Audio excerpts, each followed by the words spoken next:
looking for a good book this summer, the Brown County Library has plenty to choose from, including some page-turners that feature strong female characters. Ann Mead from the Ashwaubenon branch joins us now with more. Thank you for joining us. Thank you. So I see you brought in several selections here. Where would you like to start? I think we'll start this morning with the Janet Ivanovich Stephanie Plum series. She already has 19 in this series, with the 20th one coming out soon. Stephanie Plum, there are a number of strong characters in this series, and I chose this particular one just because they are laugh out loud funny. Really good books. Stephanie Plum was a lingerie buyer for a department store, and the department store was failing with money and had to do a number of layoffs. She was one of them. And so she's without a job for about 6 months, looking for what to do. And she goes to work for her cousin Vinny, who owns a bail bonds agency. Okay. And so she becomes a bounty hunter. Ah, interesting. And then that was actually made into was that made into a movie? It was. One for the Money, and this is the cover of the book redone. The books normally look, I also have Smoking 17 along. The books normally look like this when they're published. When a title is made into a movie, a lot of times they redo the cover, and so that's the case with that particular one. Okay. And besides Stephanie, there are a number of other strong characters in the book as well.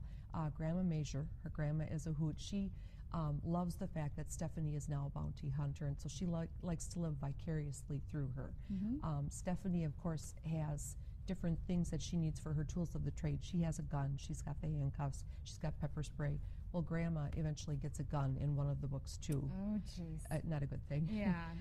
Another thing that's funny about Grandma is she and her friends, their favorite thing to do is to go to funerals. They think that's a lot of fun to go and see who's died and talk with all the friends. Well, I know Janet Ivanovich is a very popular author. What else do we have here?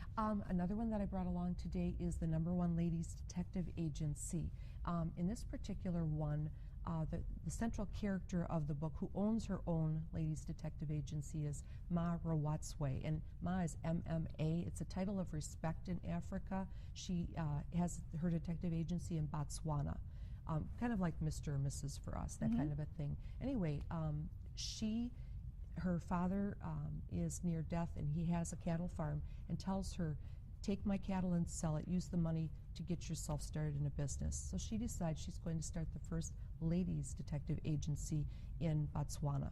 All the others are males. And the thing that is so clever about her is she uses her intuition and intelligence to solve crimes rather than modern technologies. Right, right. An example of it, just one of the cases she solves, which is so clever, this client comes to her and tells her story. She grew up with her mother. Her mother has told her that her father died, but she believed in her heart that her father was still alive, so she's hoping someday he'll come back to her. And so what happens is a man does show up on her doorstep, says that he's her dad, starts living with her. Basically, she's waiting on him hand and foot. He stays there. You know, she's feeding him, she's taking care of him, and she doesn't feel he's really her father. She goes to Ma Rawatswe and says, I need your help. Well, what she does is she listens to her story and figures, okay, I think I've got a way to figure this out.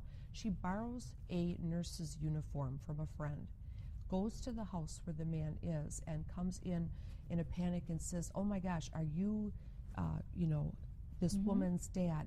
And he says, well, yes, I'm her daddy. And she says, she's been in a terrible accident. I need you to come with me immediately to the hospital. We need to get her blood. And he says, oh, sure, that's fine. I can pay for the blood. She's like, no, you don't understand. She's got a rare blood type. We need your blood. You're her dad, right? And he's like, yeah, I'm her dad. Well, we need your blood. We need to get you to the hospital. And finally, he just can't handle the pressure, and he admits he's not her dad. Wow. So that's one way that she uses cleverness to it. A lot of riveting stories here you brought. Thank you so much. We'll get this list up on our website, fox11online.com. So, Ann, thank you so much for joining us. Thank you very much. And now we're going to check in with Pete outside on our weather deck. Hi, Pete.